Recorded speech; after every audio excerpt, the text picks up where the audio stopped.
I have a question for you. Yeah. And for the audience also. I'm similar in this way. When I would buy a cassette tape, there was always one particular spot where, like, when I listen to it there, then I'll know the quality of the song. You've got a life and blah, blah, blah. And I'm like, you all right? Bueller. I'm trying to remember. Who's that young kid group that's saying Pass the Dutchie? Musical Youth. Were they a British band or? British. Yeah. Pass the Dutchie to the left-hand side. Yep. That came out in the 80s, didn't it? There's all kinds of different music coming out then. Do you remember Sly Fox? Let's go all the way. Yeah. Well, this just remind me of a metal group called Metal Church. The Church. Look at all these bands we've done. The Cult, The Cure, The Church. What's going on today? That's pretty funny. That's fabulous. That's cool. Next, we need to do The. There was a group called The. Absolutely. A really good band. Today, The Church. Australian band. Mm-hmm. And, of course, we're stuck in the 80s, obviously, because we love that. This is 1988. I don't know The Church that well. In real life or in music, anyway. But this is... Whereas I know the church very well, just not this church. Exactly. So Under the Milky Way, I think, is the most famous song and an international kind of breakthrough hit. Okay. And, of course, I love Australian bands. They have a great, pop sensibility stuff to their music. I sort of know it, but it's been so long since I've listened to it that it just makes sense to dive in. And since it is probably more alternative and maybe more guitar-driven, mm-hmm. that it may be more accessible to you. So let's dive in and get your vibe. Okay. And because they're called The Church, you think I like them? Well, we're doing lots of thes today. All so right. Might as well get The Church. We'll see if they do God's work here.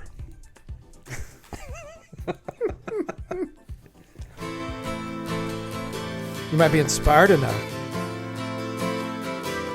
I like the guitar work. Cool.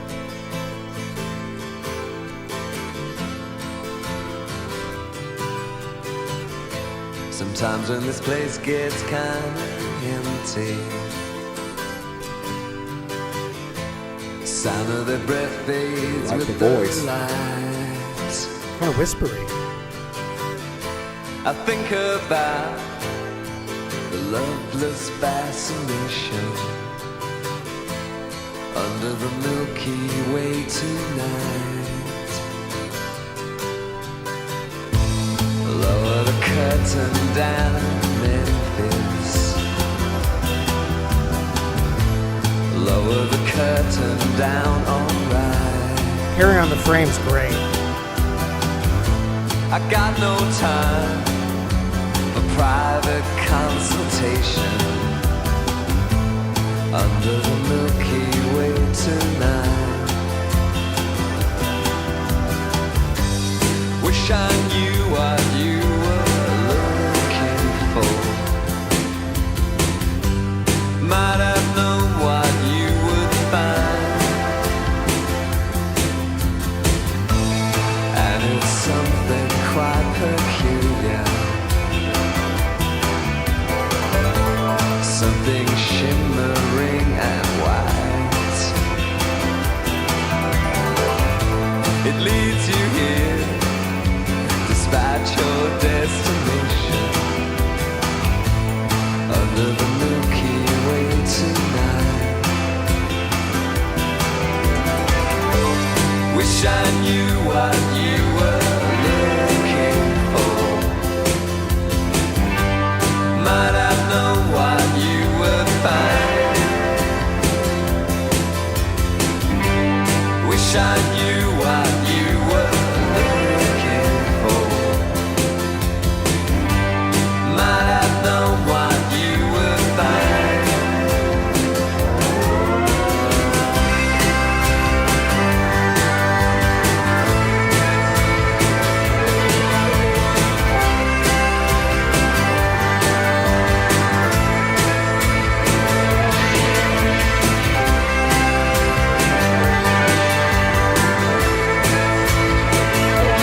A lot going on. Yeah.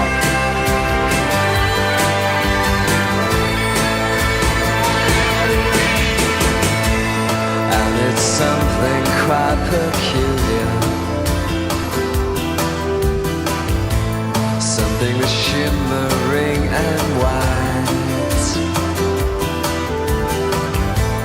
leads you here despite your destination,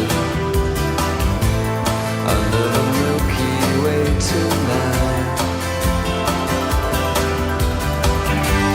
Wish I knew what you were looking for. Might have known what you would find. Wish I knew what you were looking for.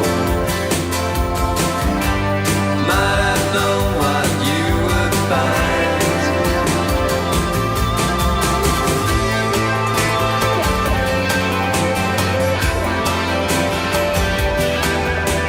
Under the Milky Way tonight.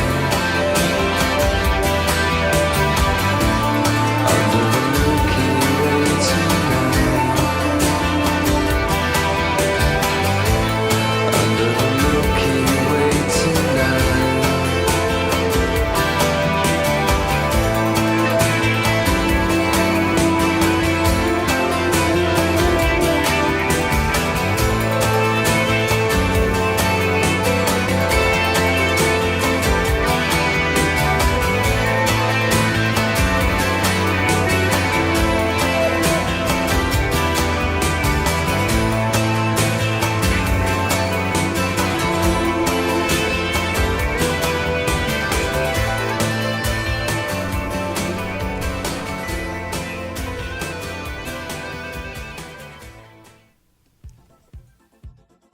Very interesting.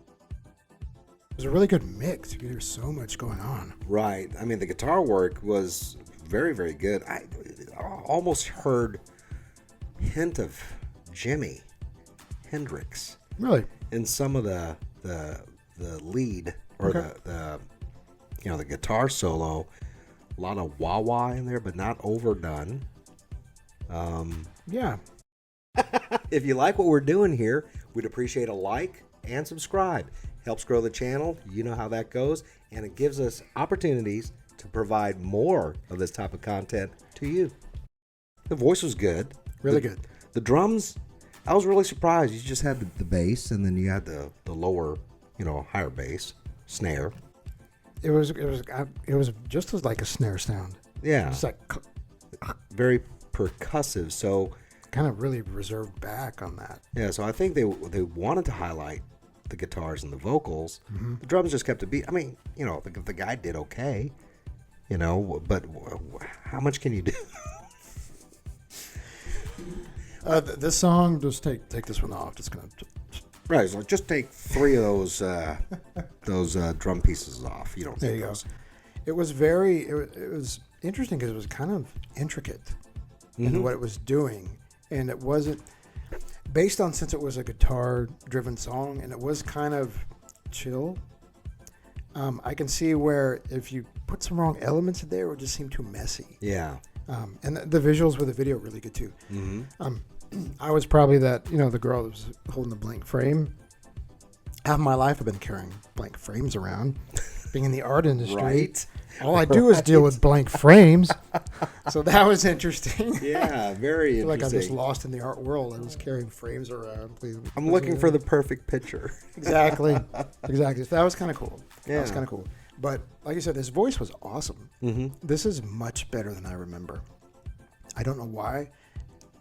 When I listened to this when I was younger, I wasn't paying attention or getting all the intricacy stuff that was going on. Yeah. As a guitar-driven song, do you think it was as reserved as I do? Like they were kind of holding back. It got a little chaotic there, but it was almost like it was melancholy on purpose because it was like under the Milky Way. Not knowing really anything about the band, I don't know if they were restraining or if they were putting forth what they wanted to. You know what I mean? Good point. But Good you also point. have to think, like when you first heard it, were you in a car? How were the speakers in the car? Was it in a convertible where a lot of the Very sound good gets washed point. out? Absolutely. Because when you're listening to it through this, boy, you're picking up on all kinds of stuff. I'm gonna say it was washed out. Yeah. That's why I wasn't a huge fan of the song. Yeah. Because of that, I wasn't. I guess a cassette tape in an old Camaro wasn't getting the job done for. Yeah. I mean, like a '70s Camaro, so the stereo sucked. Right. Well, where I consumed a lot of my music that really speaks to me that I've held on to all these years, dude, I was in a 1981 Mazda RX-7 with a Nakamichi. Yeah. And so I would put it up as loud as it would go, and it was distortion free. And so I heard everything. I didn't judge it because I was like, "Oh, this sounds okay in the car," but let me listen to it with my speakers. Yeah. Or if I had a good system in the car, I'm like, "Oh, okay, this sounds okay," but let me go for a drive and listen to my car. Do you have a certain spot where you're like, "That's what you judged your stuff by"? Yeah, it was my car because the headphones cool. I had were crappy. They were the foam Yeah, Walkman type those were things. so They were bad. garbage. They were garbage. But at that time, it was hard to find headphones like this. Oh, huge. This is probably all we had. Yeah, I and don't if know they the broke, quality. it was like if they broke, well, you were screwed. You rubber banded it, used tape Tape. or whatever to hold it together. Yeah, I just wonder if most people have a certain spot where they're like, oh, okay, this is where I'm going to judge and listen to the music that I own. Like you have like a sweet spot, whether it's in your apartment, whatever Yeah. system you have. I don't know if that's just me, but there was always kind of a spot where like, let me judge it by this. Let me wait till I hear it there. Then I'll be like, oh, and like you said, turn it up. And that's where you got your full vibe. Definitely. But I guarantee you, it was never on a Walkman. Right. The Walkman was never a place to judge your music. Yuck.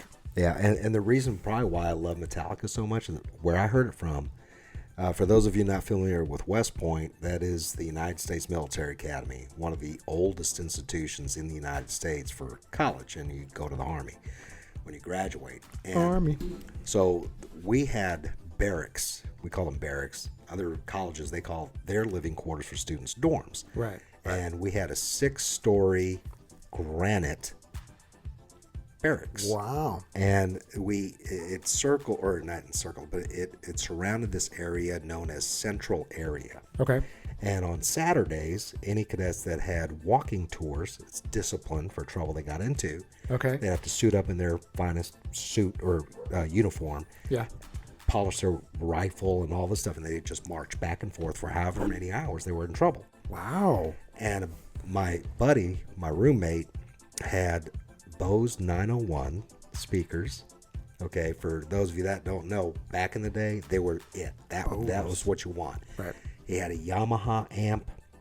He had a Nakamichi dual Okay. tape deck and a Denon turntable. And So Denon- when he put on Metallica's Master of Puppets, dude, and off of granite, it echoed everywhere. That was the happiest those cadets that were marching area tours were. And he would blast Metallica. And there was no restrictions from doing that. So you heard Metallica throughout this huge area coming from 2 Bose 901 speakers. Sounds fab. It was freaking awesome. That's when I sounds fell in love fab. with Metallica. I'm jealous. Yeah. So, what do you think of the church? Is that a dub? Yeah. I want to listen to them more, actually. I kind of do. It's kind of hard to get the vibe of a band just from that song. Mm-hmm. Really good. Really good. Curious. All right. Gear, equipment, sound equipment really matters when you really want to take in a song. Cool. Love it. The Yeah. Church, an Australian band. This was 1988. And I know this is just a huge, huge song. You hear it everywhere. It's on every 80s compilation you can imagine. Yeah, I'm really surprised that it's a banger for having such a little drum kit. I really am. I mean, it's a banger. It's good. We're going to have to get into another decade.